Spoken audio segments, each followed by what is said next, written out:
Öncelikle teşekkür ederim soru için. Uzun zamandır beklediğimi cevaplamaktan keyif alacağım bir soru olacak şu an. Galiba dönem dönem benim de rolden de etkilendiğim, bazen onu kendi hayatıma da yansıttığım şeyler olabiliyor ve onun gerginliğini maalesef ki ben de yaşıyorum. Ama tecrübe diyelim bunlara da. Yani böyle birazcık tecrübelendikçe galiba bunları da değil mi seneler içinde bırakıyorsunuz ve rolden bu kadar etkilenmeyi öğrenebiliyorsunuz. Normal hayatımda o kadar gergin miyim? Bence hayır değilim. Çok dırdır eder miyim? Bence etmem. Ama tabii etrafındaki insanlara da biraz sormak lazım. The questions I like to answer. I wanted to get these kind of questions actually. Yes, from time to time.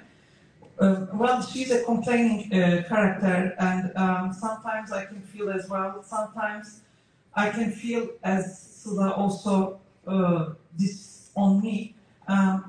But with experience in life, hardworking, you learn not to be impacted by the characters you play. And am I tense in real life? No.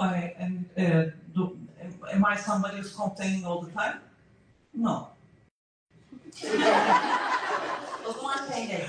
Yani bu biraz daha şikayet etme durumları yaşadığın şeylerle alakalı ve doğa kadar zor bir şey yaşamışken onunla yaptığı laflar bana çok da fazla gelmiyor. Ama Sıla için aynı şeyleri söyleyebilirim. Sıla çok şey.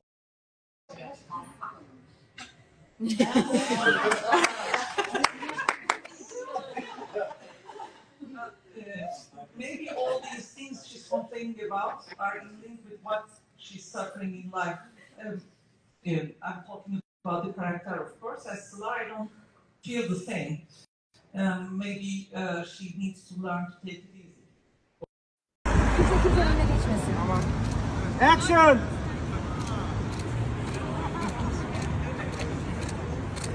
Sıla'yı arkada bak. Bir daha!